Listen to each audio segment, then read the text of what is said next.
What's up, YouTube? This is the one HODLs. We back in here with another video. I hope y'all doing good. It is it's Tuesday, so I hope you get into it. I hope you are making money, taking advantage of the times that we're in, because we got a nice pullback in the cryptocurrency market. And so if you are somebody that's looking to collect more Bitcoin specifically, make sure you're doing it responsibly. Make sure you got a little KYC stack you're getting off your exchange of choice, such as a Coinbase, Cash App, whatever you get your coins from. But also make sure you get you a non-KYC stack. This is just, I feel like if you a vet, if you somebody that understands, if you know, had your non-KYC stack, you got to buy that directly from somebody who is a seller. Go on to the link down below at hodl.com. That is a decentralized exchange website, peer-to-peer, using escrow, smart contract in order for the seller of the Bitcoin to release the Bitcoin to you after you send them their form of payment. That smart contract can only be used to release the funds to you once sent there. Cannot be used to withdraw. So no funny business can happen. So check out hodl.com. It is very, very reliable. I love that place. Love that site. Also, you need you a good wallet. Get you a good wallet to put that Bitcoin in for cold storage. Check out the link down below for the CoinKite.com link. There's a cold wallet in there, Bitcoin only, open source. Let's get it. I'm just recovering from some serious food illness. I think I had some bad cheese that I got from the farmer's market this past Saturday. Decided to eat it on Sunday. Couldn't even go to work on Monday. But recovered very nicely only after I used, I remembered vividly that I had some anti-parasitic medication that I bought from Mexico while I was staying there. And I got a lot of different medications, probably stuff you can't get over the counter in the US, I'm pretty sure. And luckily I didn't stockpile really, but I just grabbed some things and brought them with me. And man, once I took one tablet, probably within 3-4 hours I was relieved. So thank goodness for that. Otherwise I would have to spend time and a little bit of probably copay for a doctor's visit to address it. So anyways, now I'm back. So I'm kind of like a slow recovery. I'm very rested, as you can see, because I was been really nothing I could do but get out of bed. But I still managed to keep an eye on the market because the Bitcoin halving event is upon us. Should be sometime this week, and it's a dope time because you have to understand that Bitcoin becomes probably the hardest form of money in the world at this point coming up this week. Let's just move price aside, hype aside, all that stuff. We don't care what it's doing right now price wise. Look at it fundamentally. Look at what Bitcoin is, right? It's a decentralized network, peer-to-peer, the only one that's successful, the only one that's secure to the point that it can be used, that it can hold over $1.5 trillion in value on its network. And it will continue to put more on there as you see institutions come flooding in. Hong Kong recently just approved Bitcoin spot ETFs.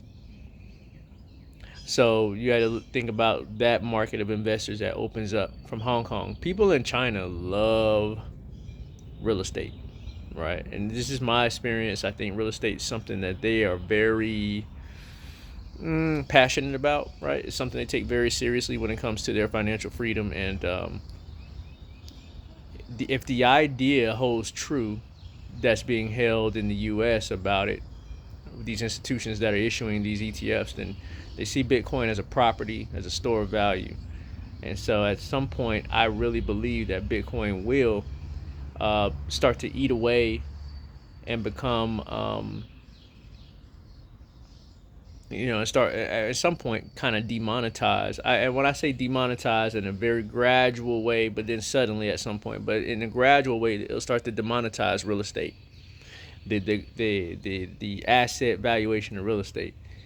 And what I'm saying that is because when I say demonetize that, I mean like investors, real estate investors, people who buy these houses by the hundreds and the thousands, because they want to turn them into rental properties, right? Because they want the appreciation of those assets.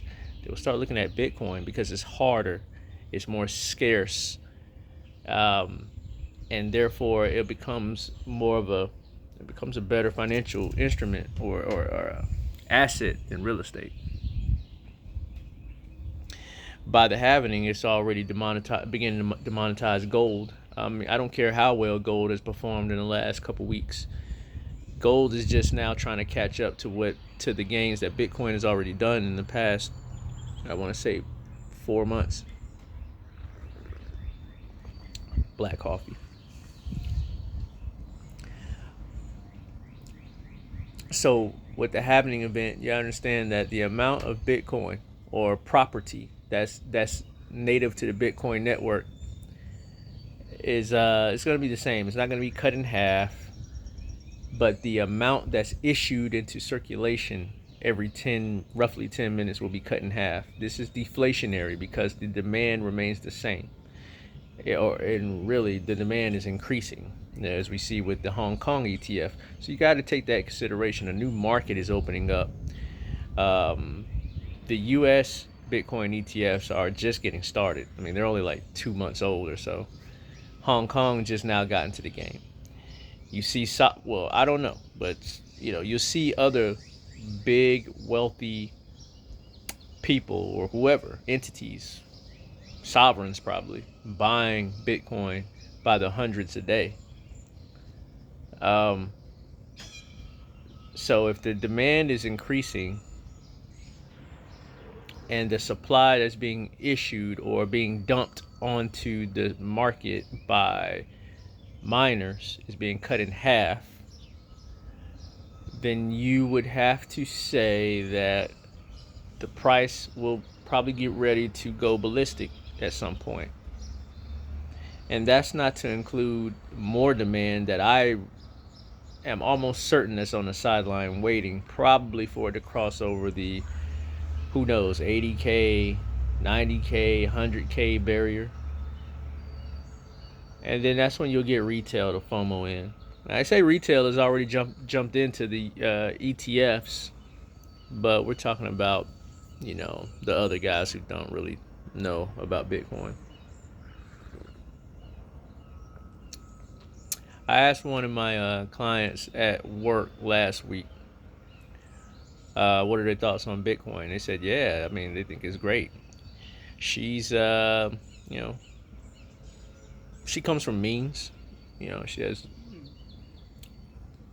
does well for herself. Older lady, middle-aged white lady.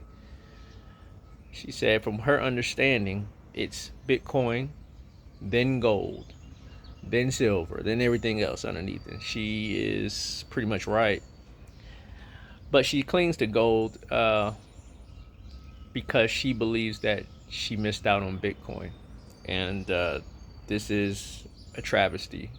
That's a mistake to make in your analysis, because Bitcoin is only 21 million and probably only about 18 million that's ever to be bought or sold, because about 3 million of it is lost forever, maybe more.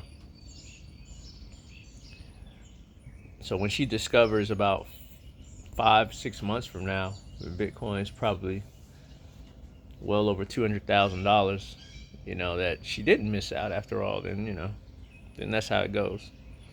Anyway, so this is my recovery video.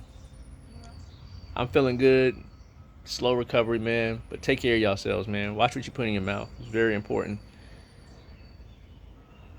And also watch what you put in your brain.